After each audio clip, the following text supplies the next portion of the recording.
Hello everyone, एक बार फिर से आप सबका बहुत बहुत स्वागत है के एकेडमी पर। और साथियों, आज हम लोग जियोमॉर्फोलॉजी का पार्ट स्टार्ट कर रहे हैं। भू आकृति विज्ञान इज़ आवर नेक्स्ट टॉपिक। और इस टॉपिक में अगर आप देखेंगे तो हम लोग को internal structure of earth, rocks, earthquake, volcano and the process of weathering and erosion, जो फॉल्टिंग और जो फोल्डिंग की प्रोसेस होती है वो हम लोग देखेंगे। Then we will see the plate tectonics theory and sea floor spreading theory. Already हमने पहले भी देखा था, फिर भी यहाँ पर एक बार उसकी चर्चा करेंगे। एंड द वैगनर की एक थ्योरी है, उसको हम लोग यहाँ पर देखेंगे। और कुछ चीज़ें जो है वो लैंडफॉर्म्स के बारे में मैं आपको बता दूंगा। बहुत ही रेयरेस्ट क्वेश्चंस होते हैं, लेकिन कभी कभी वहाँ से बन जाते हैं। तो डिपोजिशनल और इरोजनल जो लैंडफॉर्म्स होते हैं वो मैं आपको एक बार इलोबरेट कर दूंगा थोड़ा सा उसमें, ठीक है। तो इनसे आपके क्वेश्चंस यहाँ से कवर हो जाएंगे। और ज्योग्राफी की हम अगर बात करें तो इंडियन ज्योग्राफी और वर्ल्ड ज्योग्राफी में वर्ल्ड ज्योग्राफी में चार पोर्शंस को हम लोग देखते हैं बेसिकली। तो हमने यूनिवर्स फिनिश कर लिया है, क्लाइमेटोलॉजी फिनिश हो चुका है, और ओशनोग्राफी फिनिश हो चुका है। अभी जियोमॉर्फोलॉजी की बात है। वर्ल्ड कंटिनेंट का अलग से मैं और एक मैटर भी आपको इलोबरेट कर दूंगा। उसके अलावा अगर आप कर सके तो मैं आपको दो मैटर शेषाद्री जी को प्रोवाइड करने वाला हूं, जो कि एक वर्ल्ड मैपिंग का होगा और इंडिया मैपिंग का होगा। लगभग 150-200 पेजेस के वो सिर्फ मैपिंग है, प्रॉपर आईएएस के लिए कंटेंट है वो। आप उसको एक बार गो थ्रू कर सकते हो। अदरवाइज मैंने बोला है शेषाद्री जी को कि यूट्यूब के जो लिंक्स जो है वो आप एप्लीकेशंस पर, जो हमने एक एप्लीकेशंस पे बनाए हुए हैं बैच को, उसको आपको कन्वर्ट कर देंगे। तो वहाँ से आप मैपिंग को कर लीजिएगा। पूरे आईएएस तक के सारे क्वेश्चन वहीं से बनते हैं, आप भी आराम से बना पाएंगे, ठीक है।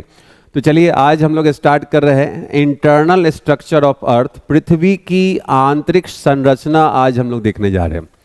जैसे अगर ये पूरे पृथ्वी को आप देख रहे हैं तो पृथ्वी के आंतरिक भाग में जैसे जैसे आप जाते हैं तो किस प्रकार की संरचना है। आंतरिक भाग सॉलिड है, ठोस है, गैसियस है, क्या है अंदर में, तो उन्हीं की संरचना के बारे में आज हम लोग पढ़ने जा रहे हैं। यहीं पर आप लिथोस्फीयर, पायरोस्फीयर, बेरियोस्फीयर, स्टेनोस्फीयर, इन सब की भी चर्चा आप यहाँ पर करेंगे, ठीक है। तो सबसे पहले आइए, एक जैसे कि आपने एक पृथ्वी यहाँ पर देखा, इसके एक काट को हम लोग यहाँ पर देखते हैं कि कैसा इसका संरचना आंतरिक भाग तक देखने को मिलता है। तो ऐसा एक संरचना आपको देखने को मिलेगा। इसको मैं एक ड्रॉ कर दूंगा अभी मैं। तो अर्थ इंटीरियर में आप देखेंगे कंटिनेंटल क्रस्ट है, ओशियनिक क्रस्ट है, मेंटल है, कोर है, इस तरह की संरचना आपको देखने को मिलती है। इसी को मैं आपको एक फिगर ड्रॉ कर रहा हूँ, आइए जरा सा देखते हैं। तो सबसे पहले हमने क्या करना है साथियों कि इस प्रकार से आपको एक फिगर बनाना है। एक तो फिगर आप बना दोगे कि ये, चलिए भैया ये इस प्रकार से ऊपर से ऐसे दिखा दीजिएगा, ठीक है। ये इस प्रकार से आप दिखा सकते हैं कि ये जो है ये क्रस्ट है, ठीक है। दिस साइड इज मेंटल और बीच वाला भाग जो हो जाता है ये कोर हो जाते हैं।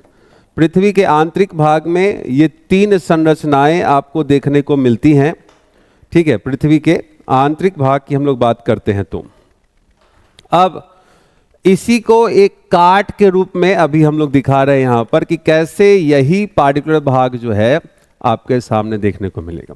अब देखिए इसमें जो स्थितियां रहेंगी वो इस प्रकार से आपके सामने में देख। अब ये जो पार्टिकुलर भाग है ये महासागर का भाग है, और ये जो भाग जो आप जो दिखा रहे हैं देखिए, तो ये है आपको क्रस्ट। इसी को हम लोग क्रस्ट कहते हैं, भू प्रॉपर्टी कहते हैं। भू प्रॉपर्टी इसे हम लोग कहते हैं, ध्यान रखिए। क्रस्ट आपको हिंदी में भी ऐसे क्रस्ट लिखा हुआ देखने को मिल जाएगा।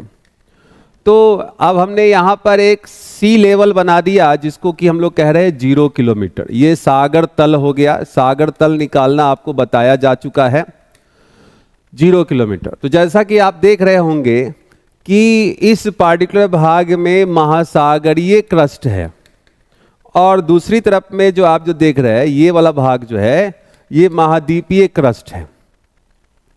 तो जो महाद्वीपीय क्रस्ट है उसकी मोटाई अधिक है, महासागरीय क्रस्ट की मोटाई कम है, उस पर भी चर्चाएं आगे होंगी। देन एक लेवल आपके सामने में आ जाता है 2900 किलोमीटर। 2900 किलोमीटर तक जो रीजन होता है इसको हम लोग कहते हैं मेंटल। ये क्या है साथियों? ये है मेंटल। मेंटल के भी दो डिवीजन हो जाते हैं, मेंटल के भी दो डिवीजन हो जाते हैं। ऊपर भाग को हम लोग कहते हैं अपर मेंटल, निचला वाला भाग हो जाता है लोअर मेंटल। इसी को हिंदी में आप लिखेंगे ऊपरी मेंटल और निचली मेंटल। ठीक है, इस ऊपरी और निचली मेंटल के रीजन में एक 100 से 200 किलोमीटर का भाग मैं आपको यहां पर दिखा रहा हूं। 100 से 200। देखिए, जो अगर हम लोग दिखाते हैं कि क्रस्ट की गहराई अगर दिखानी हो आपको, तो जनरली हम लोग क्या करते हैं साथियों, हम लोग यहां पर ये 0 दिखाया तो ये दिखाया है 33 किलोमीटर। 33 किलोमीटर तक हम लोग यहां पर दिखा रहे होते हैं। ठीक है, उसके बाद जो रीजन है वो 100 किलोमीटर का है, 200 का है, ये आपके सामने 700 का है, और ये हो गया 2900 किलोमीटर। ठीक है, किलोमीटर इधर कर देता हूं, उधर की तरफ नाम ही रहने दीजिए। तो ये जो 100 से 200 किलोमीटर का जो रीजन है, आज इसकी भी हम लोग चर्चा करेंगे कि ये आखिर क्या है। This one is found in a semi molten state, अर्ध द्रवित और अर्ध पिघलित अवस्था में ये आपको देखने को मिलता है। देन जो आप देखेंगे 5150 किलोमीटर, और ये है 6371 किलोमीटर। तो ये जो जोन है इसको हम लोग कहते हैं आउटर कोर, जो कि पिघलित अवस्था में आपको देखने को मिल रहा है। This one is outer core, और here it is the inner core.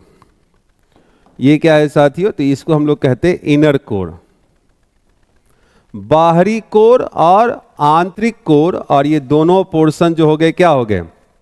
ये है कोर, और यहां से लेकर यहां तक आपके लिए हो गया मेंटल, और ऊपर वाला हो गया आपको क्रस्ट। क्रस्ट में भी महासागरीय क्रस्ट और महाद्वीपीय क्रस्ट आपको देखने को मिलेगा कि ये वाला भाग जो है ये यहां तक आप देख रहे हैं, और ये जो पार्टिकुलर भाग जो है ये आपको अधिक गहराई में देखने को मिलेगा, थोड़ा सा इसकी गहराई अधिक हो जाती है। ठीक है, तो इसी को हमें जानना है, इस किलोमीटर में रखिएगा ध्यान में। अब जो महासागरीय महाद्वीपीय क्रस्ट होंगी उनकी डेंसिटी अलग होंगी। पृथ्वी के ऊपरी भाग में जो डेंसिटी है वो 2.7 ग्राम से लेकर 3 ग्राम पर क्यूबिक सेंटीमीटर तक आपको देखने को मिलता है। ये क्रस्ट में डेंसिटी हम लोग दिखाते हैं। ठीक है, कि एक महाद्वीपीय क्रस्ट, एक महासागरीय क्रस्ट। वही चीज जब आप कोर के आंतरिक भाग में जाते हैं तो आंतरिक भाग में जो डेंसिटी होती है 13.6 ग्राम पर क्यूबिक सेंटीमीटर होता है। ये इनर कोर, बिल्कुल आंतरिक भाग की डेंसिटी आपको दिखाई गई हुई है। ठीक है, तो आइए चीजों को और भी आगे लेकर चलते हैं। पहले जानते हैं कि पृथ्वी की आंतरिक संरचना से क्या तात्पर्य होता है। What you know about the internal structure of the earth means to obtain proper knowledge about the earth's interior with the help of direct or indirect sources। प्रत्यक्ष या अप्रत्यक्ष स्रोतों के आधार पर जो हम पृथ्वी की आंतरिक संरचना के बारे में जानकारी को प्राप्त करते हैं वो क्या होता है उसको आपको देखने की जरूरत है। ठीक है, इसके अंतर्गत पृथ्वी के आंतरिक रासायनिक एवं भौतिक दशाओं का ज्ञान प्राप्त किया जाता है, यह ध्यान रखिएगा। अगर मैं कहूं कि जो पृथ्वी है वो पृथ्वी एक अंडे के समान है। अंडा आपने देखा होगा, पृथ्वी जो है एक अंडे के समान। अब देखिए ये जो येलो वाला भाग जो होता है, ये आप सब लोगों ने अगर अंडे खाया होगा, संडे हो या मंडे रोज खाओ अंडे, आपने सुना होगा क्योंकि प्रोटीन का सोर्स होता है। जो वेजिटेरियन है उनके लिए पनीर है, ऐसा कुछ नहीं है ना। ठीक, अब देखिए तो जो ये जो पार्ट जो आप जो दिखा रहे हैं, जो ग्रीनिश कलर से जो आपने दिखा दिया, थोड़ा सा इसको और हम लोग मोटा कर देते हैं, ठीक है, मान लीजिए इस प्रकार से, ताकि स्पष्ट रूप से आपको दिख जाए। अब देखिए कि ये जो रीजन जो आप जो देख रहे हैं, ये वाला रीजन जो है इसी को हम लोग कहते हैं क्रस्ट। जो आउटर सेल जो होता है अंडे का, जो आउटर सेल जो है वो क्या है? क्रस्ट है। जो येलो वाला, ये जो व्हाइट वाला जो पार्ट है, व्हाइट वाला पार्ट जो है यही है आपका मेंटल, और जो पीला वाला भाग जो आप जो देख रहे हैं ये है आपको क्या? कोर। तो जैसा कि आप यहां पर देख पा रहे हैं कि जो येलो पार्ट है वो कोर हो गया, येलो पार्ट जो है क्या हो गया? तो येलो पार्ट जो है ये कोर हो गया। अब देखिए क्वेश्चन बन जाता है कि व्हाइट ऑफ द अर्थ किसको कहते हैं? तो देखिए white of the earth mantle को कहते हैं। So if we do comparison with the egg to the earth, तो इस प्रकार की संरचना आपको देखने को मिलती है। जो बाहरी सेल जो होता है, जो कैल्शियम का बना हुआ जो आउटर सेल जो होता है, ये आपको क्रस्ट कहलाता है। देन व्हाइट वाला मेंटल कहलाता है, और जो येलो वाला पार्ट है वो आपको कोर कहलाता है। वो भी ध्यान रखिएगा, क्वेश्चन अगर बन जाए व्हाइट ऑफ द अर्थ किसे कहते हैं, आंसर होगा आपका मेंटल। आंसर क्या हो जाएगा साथियों? तो आंसर आपका हो जाएगा मेंटल, ठीक है, आंसर जो हो जाएगा आपका मेंटल। अब देखिए कुछ चीजें ध्यान में रखते चलना है, किस तरह से क्वेश्चंस बनते हैं। अभी हमने दिखाया 0 से 100 किलोमीटर, 100 से 200 किलोमीटर, और पूरे 200 से 2900 किलोमीटर, और ये फिर 6371 किलोमीटर। देखिए जो पहला जो मंडल आपके सामने में आ रहा है इसको हम लोग कहते हैं लिथोस्फीयर। ये जो है आपको कौन सा? ये है लिथोस्फीयर। अब लिथोस्फीयर की बात करें तो इसमें सम्मिलित होता है क्रस्ट प्लस अपर मेंटल। ध्यान रखिएगा, लिथोस्फीयर में क्रस्ट प्लस अपर मेंटल को हम लोग सम्मिलित करते हैं। देन आपके सामने में आ रहा है एस्थेनोस्फीयर। एस्थेनोस्फीयर जो कि अर्ध द्रवित अवस्था में आपको देखने को मिलता है, asthenosphere. Next one is pyrosphere. तो पायरोस्फीयर जो है वो कौन है? तो वो मेंटल है पूरी तरह से। पायरोस्फीयर जो हो गया वो मेंटल हो गया। एंड द नेक्स्ट ये जो है इसको हम लोग कहते हैं बेरिस्फीयर। बेरिस्फीयर, तो बेरिस्फीयर जो होता है वो कोर हो जाता है, उसको भी लिख करके रख लेना। अब देखिए हमने दिखाया कि पायरोस्फीयर जो है वो क्या है? तो मेंटल है, और बेरिस्फीयर जो है वो क्या है? तो कोर है। ये ध्यान रखिएगा, इनसे भी क्वेश्चंस आपको बनते हैं, ये ध्यान रखना, ठीक है। इस प्रकार से क्वेश्चंस बनते हैं कि लिथोस्फीयर, स्टेनोस्फीयर, बेरिस्फीयर कौन से लेयर को कहते हैं, नाम के साथ, किलोमीटर के साथ आपको दिया गया हुआ। रासायनिक संगठन के आधार पर पृथ्वी की परतों को अगर देखें तो एडवर्ड स्वेस यहां पर बताते हैं सियोल, सीमा और नीफे। ध्यान दीजिएगा, सियोल, सीमा और nife is the 3 layers of the earth. So sial क्या है? क्रस्ट को कहते हैं, सीमा मेंटल को कहते हैं, नीफे कोर को कहते हैं। साथ ही साथ सियोल का मतलब है silica plus aluminium, silica plus magnesium, nickel plus ferrous की प्रधानता। इन तत्वों की प्रधानता होगी इन लेयर्स में। इसके आधार पर केमिकल कंपोजिशंस की अगर हम लोग बात करते हैं साथियों, तो केमिकल कंपोजिशंस को स्वेस ने डिवाइड किया हुआ है, silica plus aluminium, silica plus magnesium, nickel plus ferrous. Van der Gracht एक व्यक्ति रहे हैं, वांडर ग्राट के अनुसार क्या है क्रम, तो भू प्रॉपर्टी, मेंटल और कोर। तो ध्यान रखिएगा, क्रस्ट, मेंटल और कोर नाम जो दिया गया वो वांडर ग्राट का दिया गया हुआ है। सियोल, सीमा और नीफे जो नाम दिया गया हुआ है वो आपको दिया गया हुआ है एडवर्ड स्वेस के द्वारा। सियोल, सीमा और नीफे, सियोल, सीमा और नीफे। ठीक है, सारे चीजों को ध्यान से रखने की जरूरत है, समझ कर रखना है आपको। अब देखिए, एक लेयर मैं आपको बनाता हूं इस प्रकार से, सबको बनाकर रख लीजिएगा। फिर मैंने कई सारी चीजें स्लाइड पर भी रखा है, उसको भी मैं दिखाता हूं। यहां पर ऊपर हमने दिखा दिया कि लेयर है,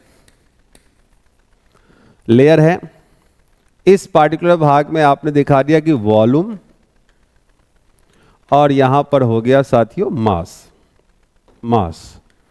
और ये 3 लेयर्स पाए जाते हैं, ये आपकी जानकारी में है। पहला आपके सामने में कौन सा हो गया, क्रस्ट, देन है मेंटल और देन है कोर, यही ना, क्रस्ट, मेंटल और कोर। अब देखिए कि जो क्रस्ट है उसका वॉल्यूम जो है वो 1% है बस, और मास जो है 0.5% देखने को मिल रहा है बस। कोर का वॉल्यूम 16% है लेकिन मास 32% है।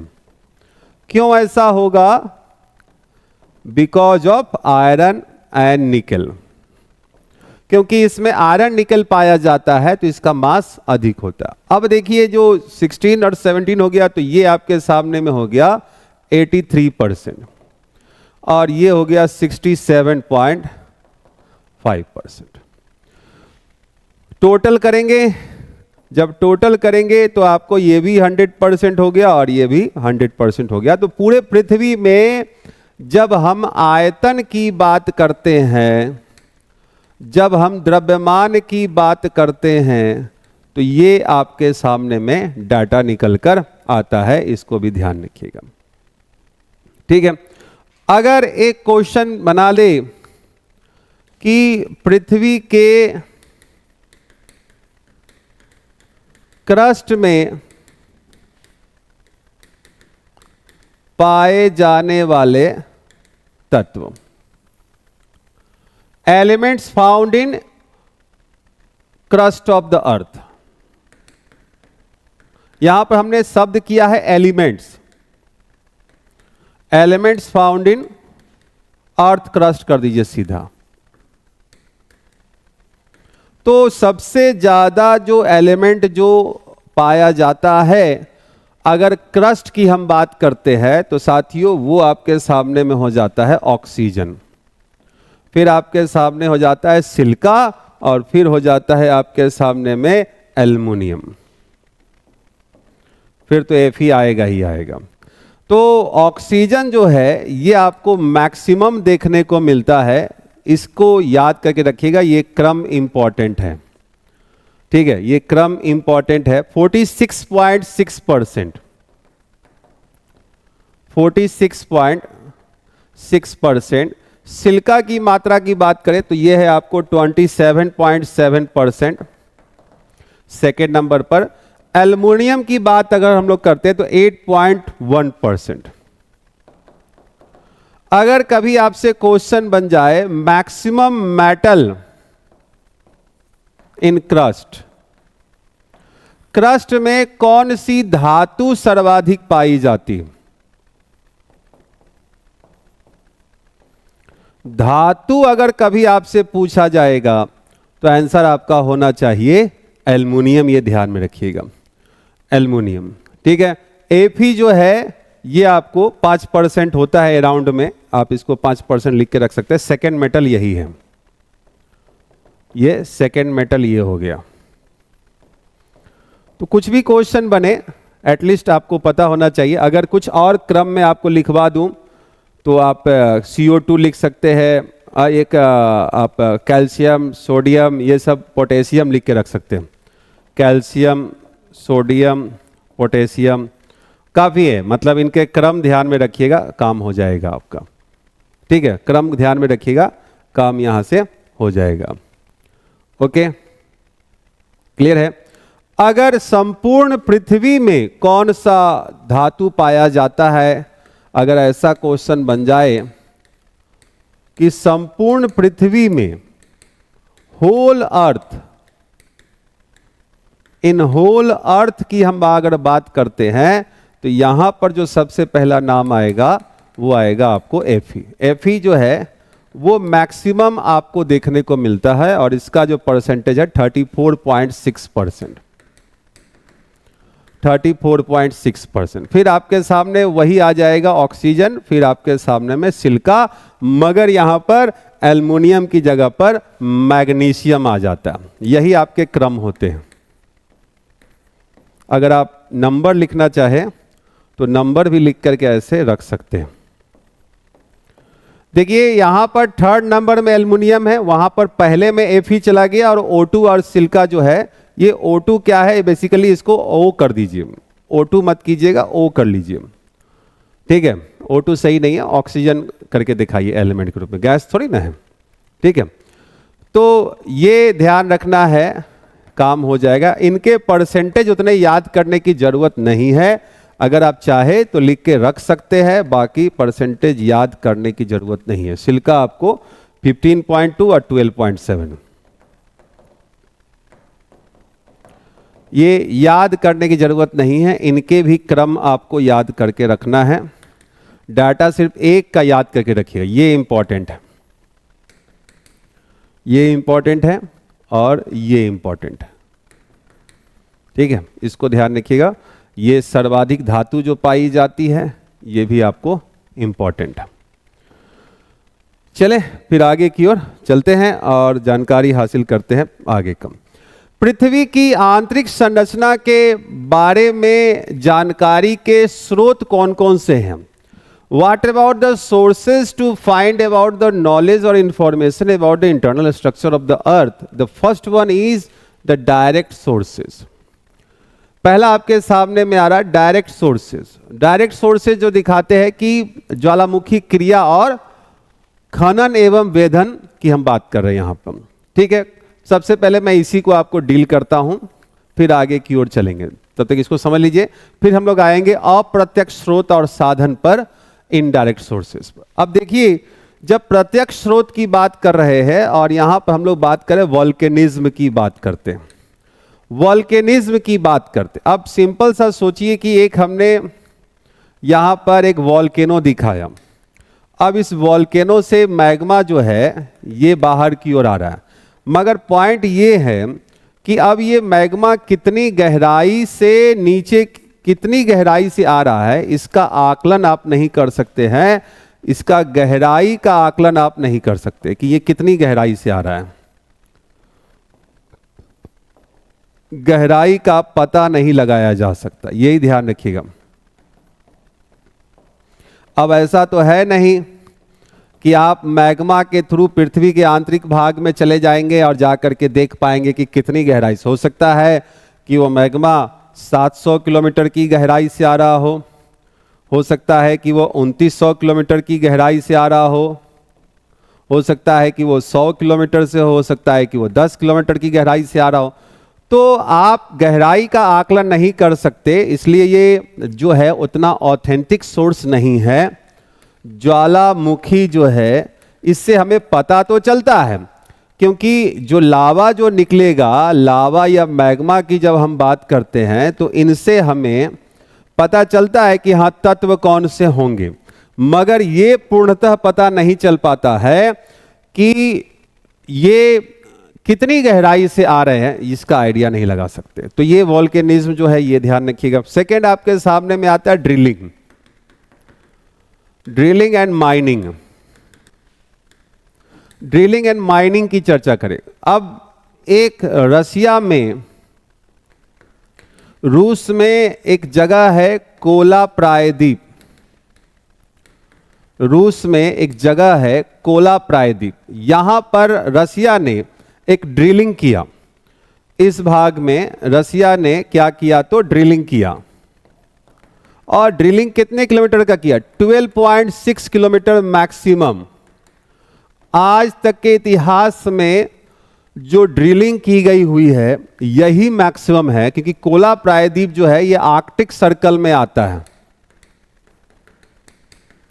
आर्कटिक, आप याद कीजिए रूस का कोला पेनिनसुला, मरमास्क बंदरगाह याद आ रहा होगा, याद कीजिए, आपको लिखवाया गया है ओशनोग्राफी में मरमास्क बंदरगाह, जो कि सालों भर व्यापार के लिए ओपन रहता है, वही एरिया है ये।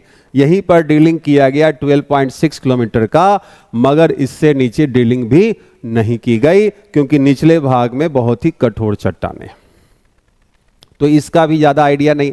माइनिंग की बात करें, अब जो माइनिंग है तो सबसे गहरा माइन साउथ अफ्रीका में आपको देखने को मिलता है। सबसे गहरा जो माइन है वो साउथ अफ्रीका में है। अब मान लीजिए कि वहां पर आप कितना मीटर की गहराई तक आप खोद के नीचे की ओर जा सकते हैं, तो एक लिमिटेशंस है ना, ऐसा थोड़ी ना कि खोदते खोदते पृथ्वी के एक छोर से दूसरे छोर पर निकल जाओगे, ऐसा तो कुछ होना नहीं है, ठीक है। तो इसलिए ये उतने ऑथेंटिक नहीं होते हैं। डायरेक्ट सोर्सेज की जब हम बात करते हैं तो ये इतने ऑथेंटिक सोर्स यहां पर नहीं दे पाते, क्योंकि ज्यादा है ही क्या, एक 12.6 किलोमीटर तक गया है, दूसरा मान लीजिए कि आप 5 किलोमीटर तक गया होगा, उससे ज़्यादा थोड़ी ना गया हुआ है। तब ये खनन है, तो इनका ज़्यादा रोल नहीं होता है। अब जो हम लोग आ रहे हैं कि अप्रत्यक्ष स्रोत, देखिए अप्रत्यक्ष स्रोत में है तापमान, दाब और घनत्व। पृथ्वी के आंतरिक भाग में जैसे जैसे आप मूव करते हैं तो तापमान, दाब और घनत्व तीनों में क्या होती है, वृद्धि होती है। ध्यान रखिएगा, गहराई के साथ तीनों में वृद्धि होती हुई देखने को मिलेगा। तो पहले हम लोग इसको चर्चा करते हैं, जानकारी करेंगे, थोड़ा सा पॉइंट अभी इसकी चर्चा करेंगे, लेकिन इसमें जान लीजिए मीटियोराइट्स। अब मीटियोराइट्स जो है ये एस्टेरॉयड के टुकड़े हैं, समझिएगा चीजों को। एस्टेरॉयड के टुकड़े होते हैं जो पृथ्वी के धरातल तक आपको पहुंच जाते हैं। तो जैसे पृथ्वी जो सूर्य से निकले हुए गैसियस मॉलिक्यूल्स से बना है, वैसे ही तो एस्टेरॉयड भी बना है। तो एस्टेरॉयड से उनकी आंतरिक संरचना से आप कोरिलेट कर सकते हैं कि कैसा पृथ्वी की संरचना हो सकती है, ये एक पॉइंट है, ठीक है। पृथ्वी का गुरुत्वाकर्षण आपकी जानकारी में है कि किसी किसी क्षेत्र विशेष में पृथ्वी में मैग्नेटिज्म ज्यादा होता है। कई ऐसे क्षेत्र है, इवन आप झारखंड के रीजन में चले जाइए, वहां पर पटरी डालिए तो पटरी मुड़ जाती।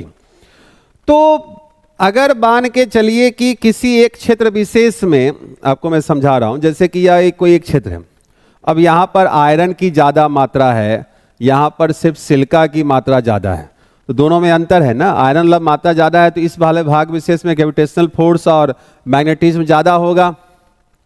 तो हमें ये पता चल पाता है गुरुत्वाकर्षण से कि कहीं ना कहीं तत्वों में विभिन्नताएं देखने को मिलती है, लेकिन ये भी ज्यादा गहराई तक आप नहीं पहचान पा सकते।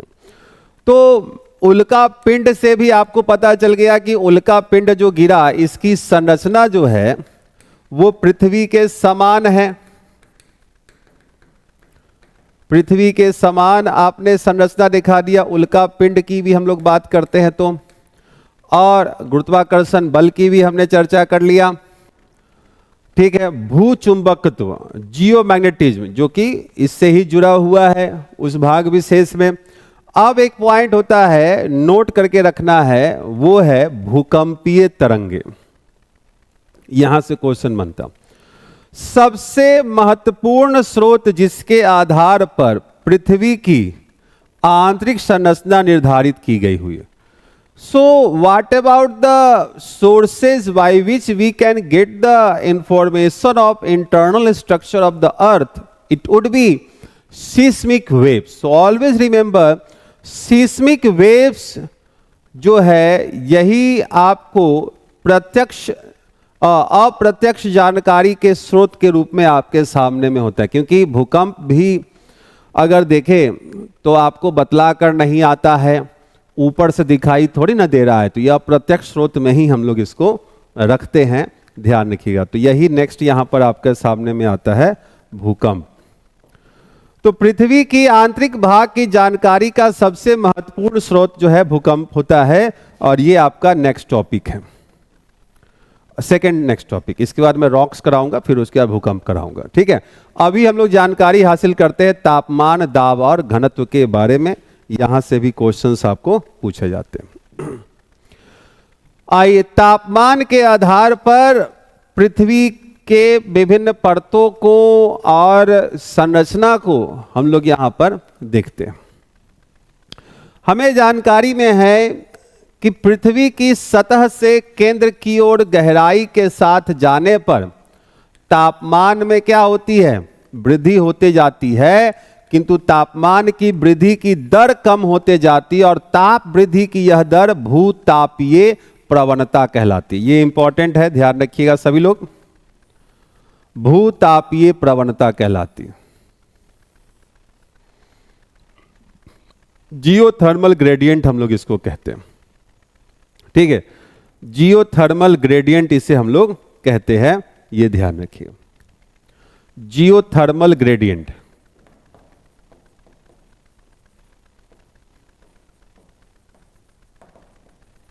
जियोथर्मल ग्रेडियंट कहते हैं। अब इसको जरा सा समझिए। यहां पर जैसे कि हमने दिखाया कि यह पृथ्वी का सतह है, यह सागर तल है, समुद्र तल है, कितने किलोमीटर का होगा, तो 0 किलोमीटर का होगा।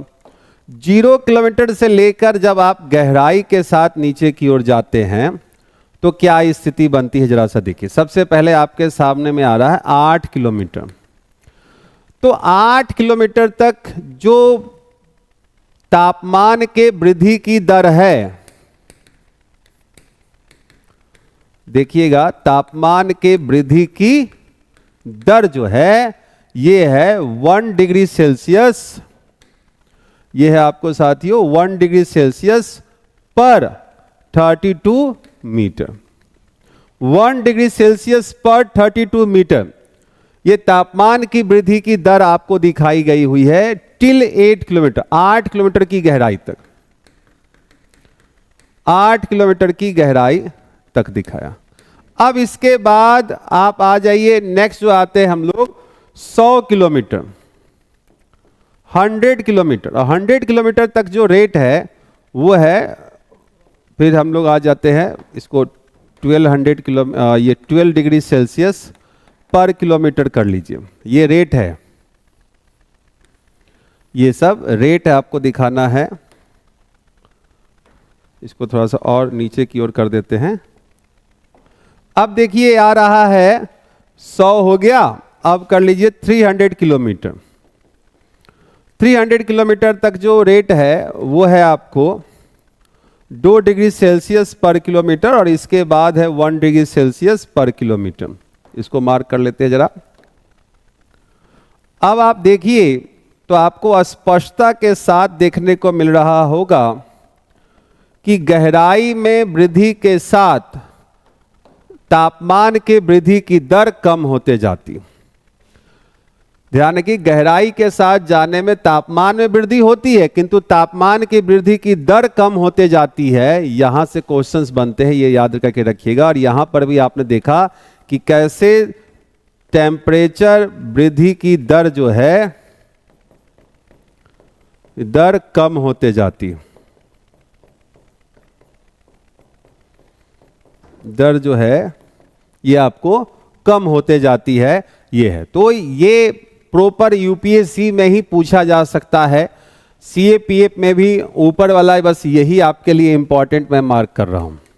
इसको ध्यान रखिएगा, कितने, टिल 8 किलोमीटर, 8 किलोमीटर की गहराई तक आपको तापमान के वृद्धि की यह दर यहां पर देखने को मिल रही। अब पॉइंट यहां पर यह है कि पृथ्वी के आंतरिक भाग में जो क्रस्ट है, आखिर क्रस्ट में इतनी ज्यादा टेम्परेचर में वृद्धि क्यों हुई है, यह आपको ध्यान रखना है। ठीक है, पृथ्वी के क्रस्ट में अत्यधिक ताप वृद्धि का कारण क्या है, यह क्वेश्चन आपको बनता है। तो जवाब क्या रहेगा, रेडियो सक्रिय तत्वों की उपस्थिति एवं विखंडन, presence and fusion of radio active elements. Radio active elements जो होते हैं दे इमिट्स द हीट। रेडियो सक्रिय तत्व जो होते हैं वो हीट को रिलीज करते, हीट को निर्मुक्त करते हैं। जब हीट निर्मुक्त होगा तो ऑब्वियस सी बात है तापमान अधिक हो जाएगा। अब पॉइंट यह है कि भूगर्भ में तापमान बढ़ने का क्या कारण है। What about the reason for rise in temperature in the earth core. पृथ्वी के कोर के भाग में, और सबसे बड़ी बात पृथ्वी के आंतरिक भाग में तापमान वृद्धि का क्या कारण है। तो पृथ्वी की अवशिष्ट ऊष्मा, एक तो जब पृथ्वी सूर्य से निकली थी तो पृथ्वी के आंतरिक भाग में भी तो गैसियस एलिमेंट्स कंडेंस्ड हुए, तो आंतरिक भाग से भी ऊष्मा क्या होती है, निर्मुक्त होती है। पहला, गुरुत्व ऊर्जा का ताप ऊर्जा में परिवर्तन। तीसरा, ऊपरी परतों से आरोपित होने वाला दबाव, ये मेन इंपॉर्टेंट है। मैं अभी इसको दिखा रहा हूं कि pressure exerted by the upper layer, कैसे दाब में वृद्धि से तापमान में वृद्धि होती है, यह भी मैं आपको दिखा देता हूं। अभी फिलहाल ध्यान रखिएगा कि पृथ्वी के केंद्र का तापमान जो हम लोग दिखाते हैं 2500 डिग्री सेल्सियस से 4000 डिग्री सेल्सियस, पृथ्वी के कोर का तापमान हम ध्यान रखिएगा। पृथ्वी के कोर का तापमान आपको इतना दिखा रहे हैं आप, 2500 डिग्री सेल्सियस से 4000 डिग्री सेल्सियस। अब आप स्वयं विचार कीजिए कि अगर इस प्रकार से 6371 किलोमीटर है, 1 डिग्री सेल्सियस भी बढ़ता तो 6000 डिग्री सेल्सियस होता। लेकिन निचले भाग में तापमान की वृद्धि की दर जो है वो आपको कम हो जाती है, और निचले भाग में तापमान कम पाया जाता है। क्यों पाया जाता है वो भी मैं आपको अभी बताता हूं। ठीक है, क्लियर है। हाँ, अब एक देखिए जरा सा, यहां जो पॉइंट आपके सामने आ रहा है, पृथ्वी में गहराई के साथ दबाव में असमान रूप से वृद्धि होती है, क्योंकि परत दर परत जो दबाव है वो बढ़ता है एवं सभी बाहरी परत का दबाव आंतरिक भाग की ओर लगता है। तो यहां पर हम जो एक चीज देख रहे हैं कि जैसे जैसे आप पृथ्वी के सतह से आंतरिक भाग की ओर जाते हैं, सतह से आंतरिक भाग की ओर जाएंगे तो ये जो दबाव है ये आपको बढ़ता चला जाएगा। देखिए ये दबाव जो है ये सभी ऊपरी परतों का दबाव निचली परत पर लगेगा। देखिए सभी ऊपरी परतों का दबाव निचली परत पर, यही ना हो रहा है। और जब दबाव में वृद्धि होगी तो तापमान में भी वृद्धि होगी। अब यहां पर जब हम लोग ऑप्शनल वगैरह में पढ़ते हैं तो ये भी जानते हैं कि अब देखिए कि ये स्थिति है, हमने सेम संरचना दिखाया। देखिए अब यहां पर मान लीजिए कि सिलिका है, कैल्शियम है, सोडियम है, ये सब है, और इस भाग में अगर मान लीजिए कि आयरन है, ये सिलिका है, इस प्रकार से ये कैल्शियम है। तो अब आप सोचिए कि इस आयरन जिसका कि आपको भार ज़्यादा होता है, तो इसका इस पार्टिकुलर भाग पर जो दबाव है निचली परत पर दबाव अधिक पड़ेगा, निचली परत पर दबाव जो होगा वो अधिक पड़ेगा। क्यों पड़ेगा? क्योंकि ऊपर में आयरन पाया जा रहा है, तो आयरन क्या होता है? भारी होता है। जबकि इस भाग में सोडियम, कैल्शियम ये सब जो पाए जाते हैं, तो यहां पर निचली परत पर दबाव क्या है? कम। तो यहां पर दबाव कम है तो टेम्परेचर भी क्या होगा? कम। यहां पर दबाव अधिक है तो टेम्परेचर भी क्या होगा? अधिक। दबाव के बढ़ने से टेम्परेचर क्या होता है साथियों? बढ़ता है। ये भी चीज ध्यान में रखिएगा, ठीक है। अब देखिए, पृथ्वी में गहराई के साथ घनत्व में क्या होती है? तो वृद्धि होती है। Density increases with depth in the अर्थ। ये हमने दिखा दिया कि इस भाग में सर्वाधिक घनत्व होगा, क्योंकि सभी परतों का दबाव उस पर पड़ रहा है। अब देखिए, महाद्वीपीय क्रस्ट का, कॉन्टिनेंटल क्रस्ट का डेंसिटी कितना होता है? 2.7 ग्राम पर क्यूबिक सेंटीमीटर। महासागरीय क्रस्ट की डेंसिटी क्या होती है? 2.9 या 3.0 ग्राम पर क्यूबिक सेंटीमीटर। और कोर का डेंसिटी क्या हो जाएगा?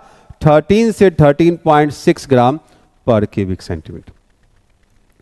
अब आप देखिए कि कोर में जो डेंसिटी है 13.6 ग्राम पर क्यूबिक सेंटीमीटर है, कितना ज्यादा है। और ऊपर में जो डेंसिटी है ये 2.7 है, या 3.0 ग्राम पर क्यूबिक सेंटीमीटर। तो कहां 2.7 है और कहां 13.6 है? इतना ज्यादा। अब आप अगर इस 2900 किलोमीटर की गहराई पर अगर आप बात करेंगे, अगर निचले भाग में, तो यहां पर कोर के ऊपरी भाग में आपको 11 ग्राम पर क्यूबिक सेंटीमीटर देखने को मिलता है, कोर के ऊपरी भाग में। अगर हम लोग पृथ्वी की औसत घनत्व की बात करें, पृथ्वी की औसत घनत्व की अगर हम लोग चर्चा करते हैं, तो ये कितना हो जाता है? 5.5 ग्राम पर क्यूबिक सेंटीमीटर। आपने लिखा है कि सभी ग्रहों में सर्वाधिक घनत्व जो होता है वो किसका होता है? तो पृथ्वी का होता है। सारे कंसेप्ट को समझना है कि कहीं पर निचले परत पर दबाव कम है, कहीं पर निचली परत पर दबाव अधिक है। वो क्यों होता है? तो चट्टानों में खनिज की उपस्थिति के कारण।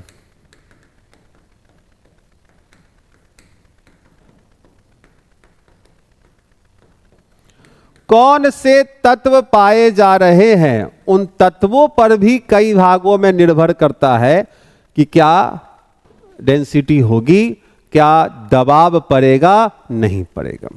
ठीक है, तो दबाव भी मैंने आपको बता दिया हुआ है, डेंसिटी भी आपको बता दिया है, दोनों चीजें आपको बता दी गई है, और इस प्रकार की संरचना आपको देखने को मिलती। ठीक है,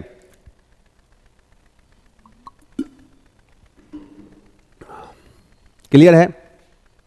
अब देखिए, अलग अलग जो लेयर्स है उनको हम लोग यहां पर कवर करने वाले। अब देखिए, जैसा कि आप देख रहे होंगे कि ये जो भाग जो आप जो देख रहे हैं ये ओशियनिक क्रस्ट है।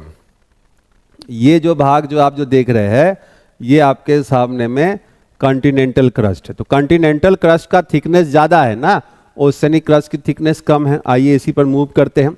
नेक्स्ट हेडिंग है अपना क्रस्ट।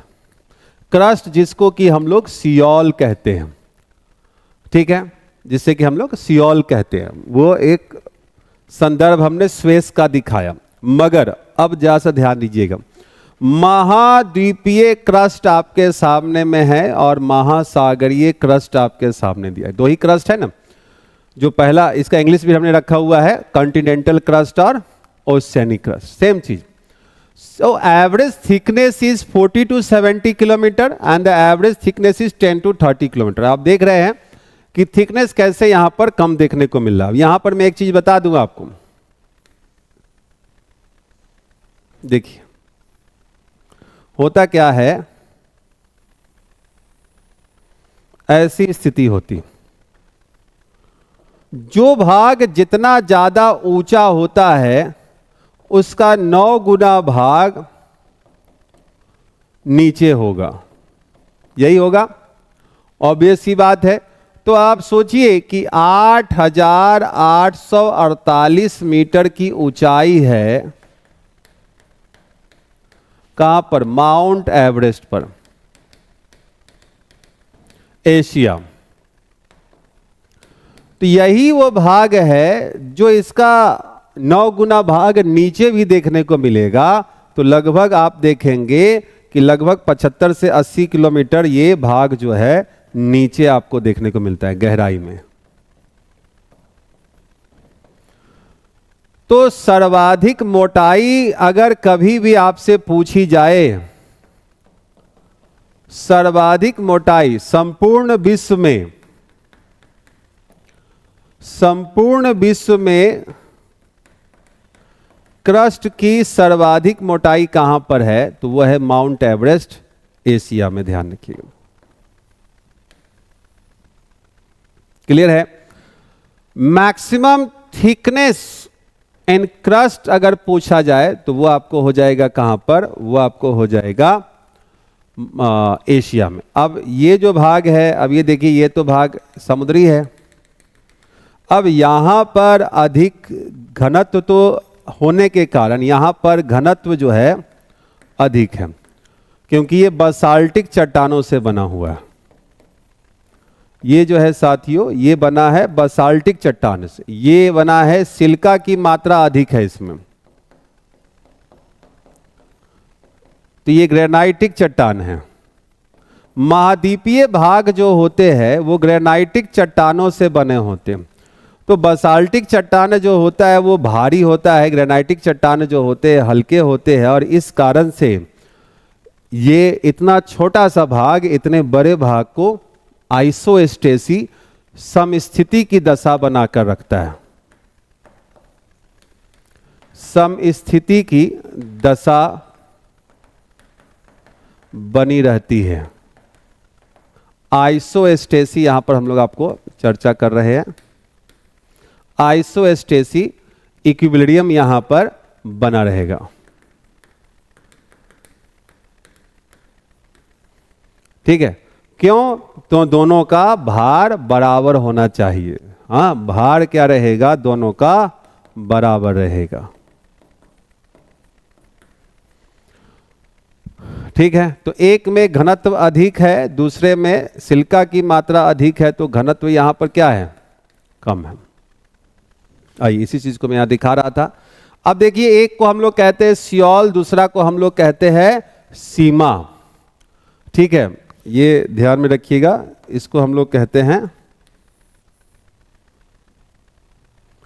सीमा।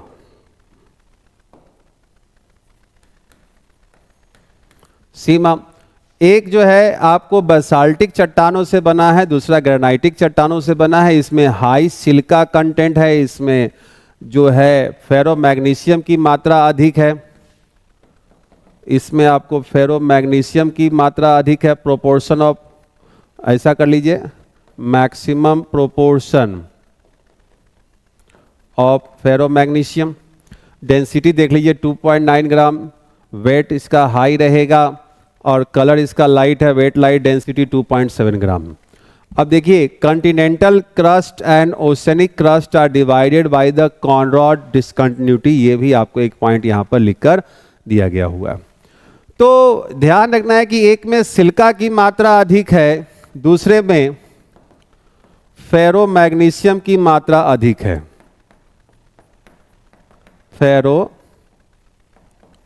फेरोमैग्नीशियम की मात्रा अधिक है, ऐसे ध्यान रखिएगा। ठीक है? तो कुछ भी क्वेश्चन पूछा जाए आपके पास जवाब होना चाहिए। और इसी से आइसोस्टेसी भी हमने यहां पर दिखाया है कि कैसे आइसोस्टेसी होता क्या है कि जितने भी प्लेट्स है, जो लिथोस्फीयर के टुकड़े होते हैं, उनको हम लोग प्लेट कहते हैं, आगे चर्चा करेंगे। ये प्लेट के टुकड़े स्टेनोस्फीयर के ऊपर तैर रहे होते हैं। तो कोई एक भाग ज्यादा भारी है, कोई एक भाग कम भारी है, दोनों बैलेंस कैसे रहेंगे? अगर दोनों की डेंसिटी इक्वलिटी होगी और वो थिकनेस के आधार पर हो सकती है। अब लकड़ी का इतना ह्यूज टुकड़ा लोहे के इतने छोटे से टुकड़े को बैलेंस कर रहा होता है। ठीक है? आइए, नेक्स्ट जो हम लोग आ रहे हैं वो है आपके सामने में मेंटल। मेंटल के भी दो डिवीजन है, अपर मेंटल और लोअर मेंटल। देखिए लोअर मेंटल में कुछ खास नहीं है। लोअर मेंटल जो है मोटाई और सॉलिड स्टेट में बस ध्यान रखिएगा। लोअर मेंटल 700 से 2900 किलोमीटर और ठोस अवस्था में पाया जाता है और कुछ खास नहीं है। मेंटल का निर्माण जो हुआ है पेरिडोटाइट जैसे भारी चट्टानों से हुआ, जिसमें ओलिविन, ड्यूनाइट इत्यादि प्रमुख खनिज पाए जाते हैं। इसे व्हाइट ऑफ द अर्थ भी कहते हैं, ये आपकी जानकारी में। ठीक है, ये ध्यान रखने की जरूरत है। अब इसको मैं यहां पर डील करूंगा। मेंटल को मैं यहां पर, अपर मेंटल को यहां पर मैं आपको डील करता हूं। आइए अपर मेंटल को पहले डील करेंगे, फिर उसको हम लोग समझेंगे। देखिए ये हमने दिखाया कि ये 33 किलोमीटर है और ये हमने दिखाया कि ये 700 किलोमीटर। यही ना है mental, upper mantle. This one is upper mantle. अब इस अपर मेंटल में जो एक रीजन है ये हमने दिखाया 100 से 200 किलोमीटर। ये जो 100 से 200 किलोमीटर का जो रीजन है, this one is in semi molten state. ये जो है अर्ध द्रवित या पिघलित अवस्था में पाया जाता है। प्लेटें हैं, इसी के ऊपर प्लेटें मूव करती हैं और इसका देखिए जो ऊपरी भाग जो होता है वो बहुत ज़्यादा अगर देखा जाए तो लिक्विड की स्थिति में होगा, लेकिन जो निचला भाग है वो प्लाज्मा के बेसिस पर आपके सामने में होता है। पॉइंट हमने रखा है, आइए देखते जरा सा। यह अर्ध पिघलित या अर्ध द्रवित अवस्था में पाया जाता है। ऐसा क्यों होता है? अब ये पिघलित क्यों होगा, यही पॉइंट है यहां पर कि क्यों होगा पिघलित। तो अब ये देखिए जरा सा कि क्यों पिघलित है। तो अब आपके सामने पॉइंट है क्यों का जवाब।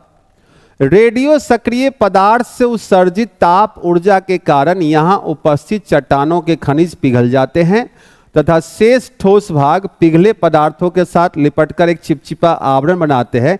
इसे प्लास्टिक लेयर भी कहते हैं। Due to the heat energy emitted from the radioactive substance, the minerals of the rocks present here melt and the remaining solid part sticks to the molten substances and forms a sticky cover. This is also called a plastic layer. इसे हम लोग plastic layer भी कहते हैं, plastic परत भी हम लोग कहते हैं इसको।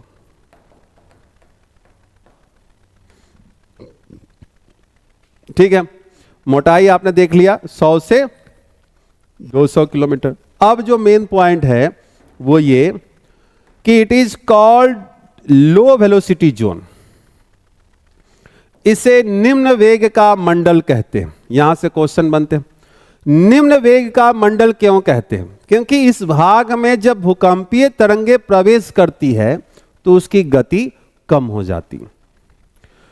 ठीक है, क्योंकि इस क्षेत्र में जब भूकंपीय तरंगे प्रवेश करती है तो उसकी गति कम हो जाती हैं एंड प्लेटें स्टेनोस्फीयर के ऊपर क्या कर रही है? गति करती है। The plates are moving above stenosphere. तो यही वो जो रीजन है, इसको हम लोग कहते हैं क्या? स्टेनोस्फीयर। इसको हम लोग कहते हैं दुर्बल मंडल। दुर्बल मंडल इंग्लिश में लिख देता हूं यहां पर एस्थेनो। कई जगहों पर ये 100 से 200, 200 से 300 किलोमीटर भी लिखा मिल जाएगा। कई जगहों पर ये 700 किलोमीटर भी देखने को आपको मिल जाएगा। लेकिन यूपीएससी का आंसर था 100 से 200 किलोमीटर। ठीक है, यही ध्यान रखिए, 100 से 200 किलोमीटर। क्लियर है? आइए नेक्स्ट जो आ रहे हैं हम लोग कोड। अब हम लोग आ चुके हैं कहां पर? कोड की तरफ मूव करते हैं। कोड, कोर के भी दो डिवीजन है, आउटर कोर और इनर कोर। ध्यान रखिएगा, आउटर कोर और इनर कोर, ये आपके दो डिवीजन यहां पर भी देखने को मिलते हैं। तो जो आंतरिक कोर है इसकी थिकनेस ये हो गई और ये ठोस अवस्था में है, यही मेन पॉइंट। आंतरिक कोर की हम लोग बात करें तो ये यही स्थिति आपको देखने को मिलती है। बाहरी कोर की अगर चर्चा करते हैं तो बाहरी कोर 2900 से 5150 किलोमीटर है। यह द्रवित अवस्था में पाया जाता है। इस भूकंपीय तरंग कोर से होकर नहीं गुजर पाती है क्योंकि केवल यह ठोस से होकर गुजरती है और ये द्रवित अवस्था में है, तो इसको हम लोग क्या यहां से देखते हैं कि ये भूकंपीय तरंग नहीं गुजर पाती है। तो S seismic waves cannot pass through the core because it passes only through solids. The outer core is also called the oceans of magma by Gutenberg. कर सकते हैं। आउटर कोर को मैग्मा का समंदर किसने कहा? तो याद करके रखिएगा, गुटेनबर्ग ने कहा। गुटेनबर्ग ने। ठीक है, अब यहां पर मैं आपको एक दो चीजें और बताता हूं। देखिए जरा सा साथियों, देखिए कि ये आउटर कोर है और ये जो है ये इनर कोर है। ध्यान दीजिएगा जरा सा, ये इनर कोर है। पृथ्वी जो है अपने एक्सिस पर वेस्ट टू ईस्ट की ओर मूव करती है, रोटेशन करती है, रोटेशन कर रही है। और आपने दिखाया हुआ है कि ये जो भाग है यहां ये द्रवित अवस्था में है, मैग्मा का समंदर है। ये क्या है? द्रवित अवस्था में है, लिक्विड स्टेज में। ये लिक्विड स्टेज में है। तो जब पृथ्वी जब घूमती है तो चूंकि इसमें जो है भारी तत्व है, भारी तत्व है कौन सा? Fe, nickel. तो ये धीरे धीरे घूमता है, धीरे धीरे घूमेगा। इसकी तुलना में जो मेंटल का भाग है, मेंटल का भाग सापेक्षिक रूप से तेज गति से घूर्णन करता है। अब ऐसी स्थिति में क्या होगी कि यहां पर फ्रिक्शन होगा। देखिए, याद कीजिएगा, ये जो कंसेप्ट है यहां पर क्या हो रहा है? घर्षण की क्रिया हो रही है।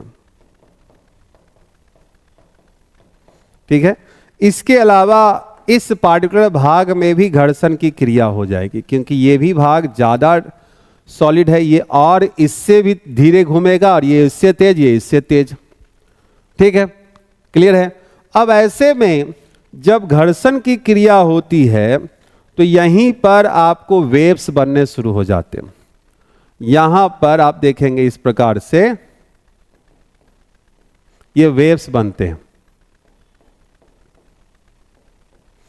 और यही जो वेव्स है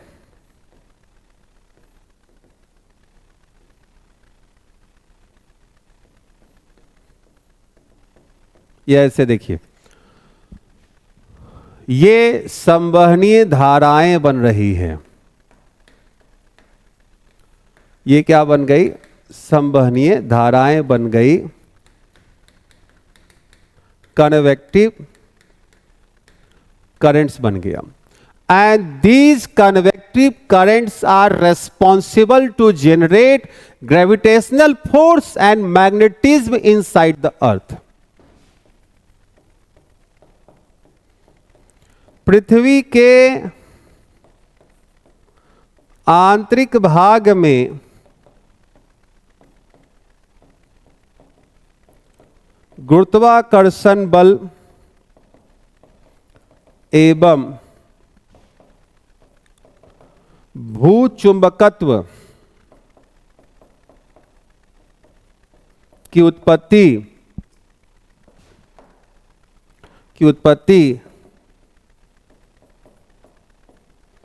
बाहरी कोर में निर्मित संवहनीय धाराओं से होती है।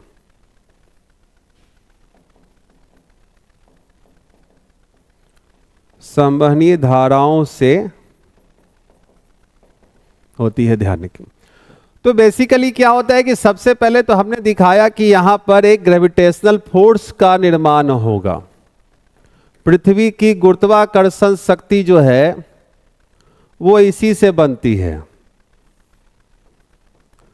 फिर यही चीज आप देखेंगे कि एक डायनेमो बन जाएगा, जैसे कि अभी हमने दिखाया था कि ऐसी स्थिति है और ये आपका इनर कोर है। तो आउटर कोर वाले में क्या होता है साथियों, यहां पर डायनेमो बन जाएगा इस प्रकार से। ये क्या बना, डायनेमो। और पूरे पृथ्वी पर अगर जो आप देखेंगे, पूरे पृथ्वी पर जो मैग्नेटिज्म का निर्माण जो होगा वो इस प्रकार से हो जाएगा।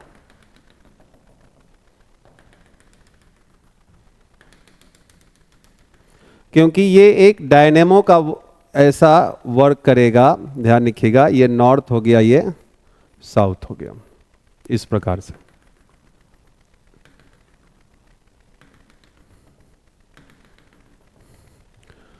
ठीक है, ये आपका भूचुंबकत्व है।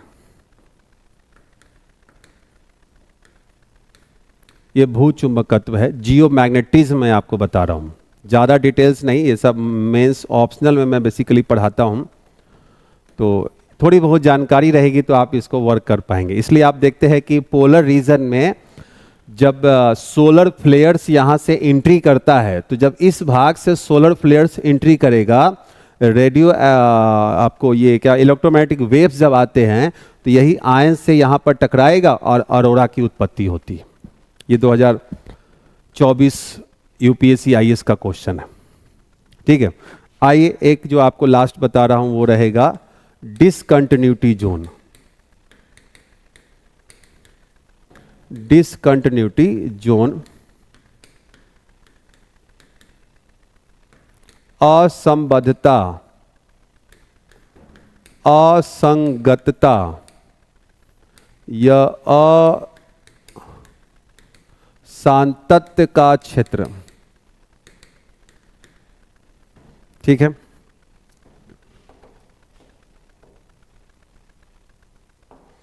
देखिए होना क्या है कि हमने दिखाया कि यहां पर ये जो रीजन है ये है क्रस्ट। क्रस्ट ये जो है ये है मेंटल, और ये रहा आपके सामने में कोर। यही 3 लेयर है बड़े बड़े अगर देखा जाए तो। और फिर इनके डिविजन्स हैं।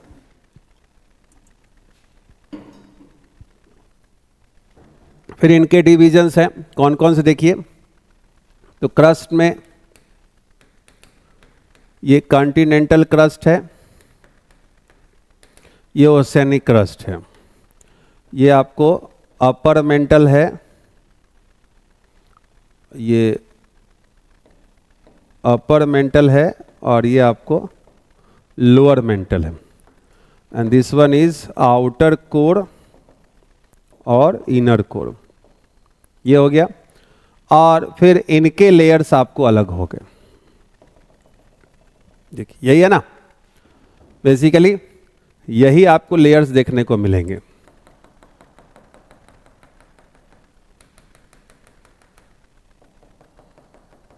ऐसा ही फिगर बना के याद करके रखिएगा, कभी भी आप भूलेंगे नहीं, रटने की जरूरत नहीं है। यही आपका क्रम भी है ऊपर से नीचे। तो इधर की तरफ हमने क्या दिखा दिया, तो ये दिखाया है हमने लेयर। इधर की ओर हम लोग क्या दिखाएंगे, तो हम लोग दिखाएंगे डिसकंटिन्यूटी। अब इसको याद करने का तरीका क्या है साथियों, तो याद करने का तरीका है, ध्यान दीजिएगा, कोमोरे गुले, को मो रे GU ले, इसी से काम हो जाएगा। कोमोरे गुले, ठीक है, कोमोरे गुले, ठीक है। आइए देखते हैं। तो सबसे पहला जो कॉन्टिनेंटल और ओशनिक क्रस्ट के बीच में है, इसको हम लोग कहते हैं कॉनरॉड डिसकंटिन्यूटी। कॉनरॉड डिसकंटिन्यूटी, ठीक है। कॉनरॉड असंबद्धता, ठीक है। यहां पर है मोहोरिविसिक, मोहोरिविसिक असंबद्धता,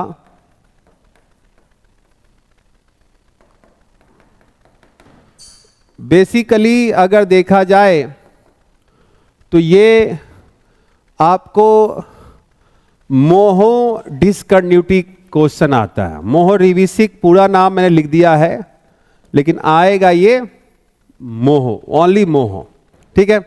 next one is रैपेटी,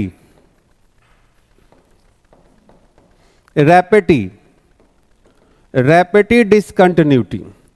Then there was the two persons who has defined the transition zone between the mantle and the core, and that is the name of those two person is the Gutenberg, Wishart। अब हिंदी वालों के लिए बता दूं कि आप बहुत बढ़िया विचर्ट विचर्ट पढ़ के गए, आ गया विशर्ट, बेहोश नहीं हो जाना है। गुटेनबर्ग, हिंदी में यही दिक्कत है, विचर्ट लिख कर आए, विशर्ट लिख कर आए, तो both is the same thing. And the last one is the Lehmann, Lehmann, ठीक है।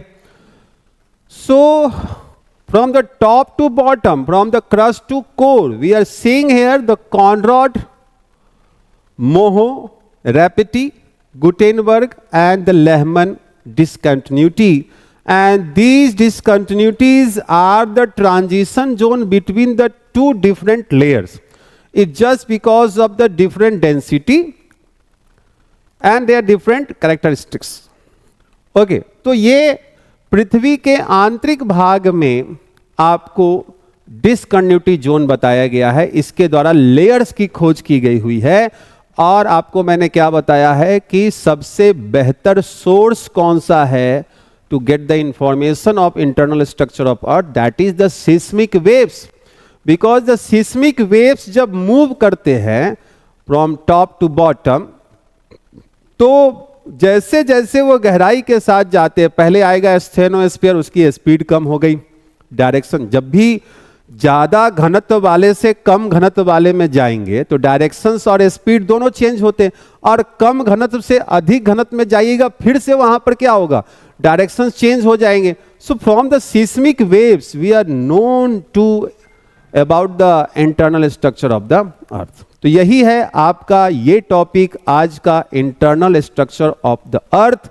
नेक्स्ट हम लोग करेंगे। हेलो दोस्तों, welcome back to KRK academy.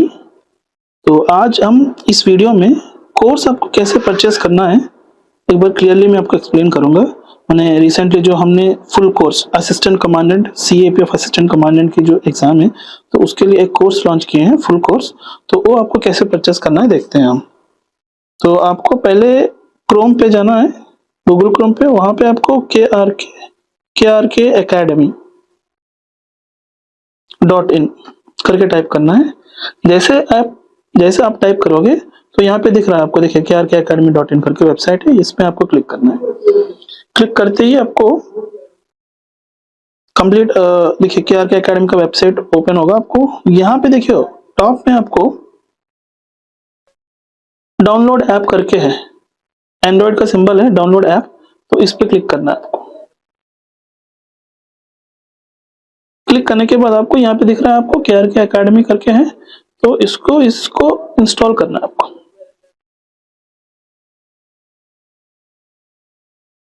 तो इंस्टॉल हो रही है, बस it takes few seconds. Install हो गया, इंस्टॉल्ड है अभी। देखिए यहाँ पे आपको ओपन दिख रहा है ना, ओपन करके है, तो इसमें क्लिक करना है आपको। जैसे आप क्लिक करोगे यहाँ पे देखिए ए पेज आपको आएगा, खुलेगा। तो यहाँ पे आपको नीचे देखिए यूज अनदर मेथड, तो उस पर क्लिक करने के बाद आपको यहाँ पे मोबाइल नंबर एंटर करना है।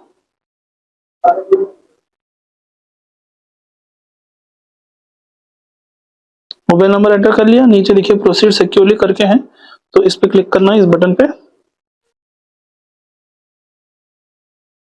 आपको ओटीपी एंटर करना है अभी। यस, ओटीपी एंटर करने के बाद यहाँ पे नीचे देखिए आपको वेरीफाई ओटीपी करके है, ये वाला बटन पे आपको क्लिक करना है। क्लिक करने के बाद यहाँ पे देखिए आपको आपका नाम देना है। आप खुद का नाम यहाँ पे डालिए, ठीक है। तो मैं मेरा नाम डाल रहा हूँ, और नीचे आपको ईमेल आईडी,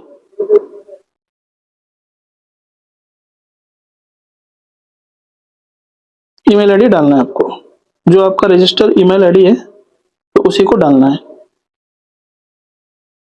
ओके, यहाँ पे देखिए आपको एलो करके यहाँ पे क्लिक करना है, हो गया, राइट। तो ये जो ओपन हुआ है ये होम पेज है, ठीक है, होम पेज है। नीचे देखिए एक बार होम पेज है, यहाँ पे बगल में आपको स्टोर करके दिख रहा है ना, स्टोर पे क्लिक करना है।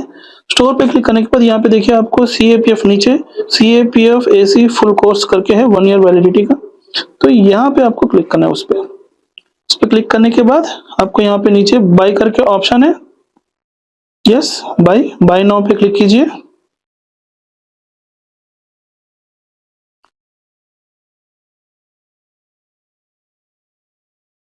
हो गया, तो डायरेक्ट आपका पेमेंट पेज आ गया। आपको पेमेंट पेज में आपको देखिए बहुत सारे ऑप्शंस हैं, फोन पे, गूगल पे, पेटीएम, ठीक है। आप card payment, EMI, net banking, EMI नहीं होता है तो नेट बैंकिंग कर सकते हो, वॉलेट, ठीक है, UPI के थ्रू भी आप कर सकते हो। उसके बाद आपको कोई एक चूज करना है आपको पेमेंट ऑप्शन, मान लो फोन पे, ठीक है। तो यहाँ पे आपको देखिए यहाँ पे पे करके आपको दिखाएगा, यहाँ पे नीचे पे करना है। पे करने के बाद क्लासेस होंगे कोर्स में, तो वो सारे अनलॉक हो जाएंगे। तो उसके बाद आपको कोर्सेस में कैसे जाना है, कहाँ पे आपको क्लासेस रहेंगे, कंटेंट कहाँ पे रहेगा, तो वो मैं आपको बताऊंगा, ठीक है। पेमेंट कर दिया हमने, ठीक है। पेमेंट करने के बाद देखिए ऐसे आपको ओपन होगा। यहाँ पे आपको नीचे जाना है, नीचे यहाँ पे देखिए आपको home, stores, charts and profile पे क्लिक करना है। उसके बाद आपको इन्फॉर्मेशन करके आएगा, उसके बगल में जो एक ऑप्शन है कोर्सेज करके, तो उसमें क्लिक करना है। जैसे आप क्लिक करोगे तो यहाँ पे जो आपने परचेज किया है बैच, तो वही बैच आपको, वही कोर्स आपको दिखेगा, उसमें क्लिक करना है। क्लिक करने के बाद आपको यहाँ पे देखिए ओवरव्यू है और बगल में कंटेंट, तो इसी कंटेंट में आपकी जो क्लासेस है वो सारे क्लासेस अपडेटेड है। देखिए यहाँ पे 2 फोल्डर्स हैं, एक पेपर 1 की फोल्डर है जिसमें आपको कंप्लीट जनरल स्टडीज़ की क्लासेस रहेंगे, आपको geography, general science, polity, history, economy, arithmetic, reasoning, इन सारे क्लासेस रहेंगे। देखिए एक एक करके सारे क्लासेस अनलॉक हो चुके हैं, ठीक है। तो ऐसे ही आपको बैक जाने से यहाँ पे और एक फोल्डर है जो पेपर 2 का फोल्डर है, तो ये भी आपको देखिए यहाँ पे भी आपको सारी चीज़ें अपडेटेड है। एसए के टॉपिक्स, आर्ग्यूमेंट्स, रिपोर्ट, थीम्स भी है, ग्रामर की क्लासेस से सारी चीज़ें अपडेटेड है। तो ऐसे आप कोर्सेस में जा सकते हैं। तो इस वीडियो में मैंने आपको कैसे आपको परचेज़ करना है वो प्रोसेस बताया मैंने, आपको कहाँ पे आपको वेबसाइट में जाना है, लॉगिन करना है, कैसे आपको करना है, सारी चीज़ें मैं आपको बताया। उसके बाद परचेस करने के बाद क्लासेस कहाँ पे रहेंगे, तो वो भी मैं आपको कम्प्लीटली एक एक चीज़ करके मैं आपको एक्सप्लेन किया हूँ। तो आई होप ये सारी चीज़ें आपको अच्छे से समझ में आए होंगे। तो अगर कोई डाउट है तो मुझे आप कॉल कर सकते हो, या फिर आप डायरेक्ट मुझे मैसेज भी कर सकते हो, व्हाट्सएप, टेलीग्राम, जो यहाँ पे अभी नंबर जो स्क्रॉल हो रही है, तो उसी नंबर पे आप मुझे डायरेक्ट आप कांटेक्ट कर सकते हो, ठीक है। तो धन्यवाद दोस्तों, जय हिंद, थैंक यू।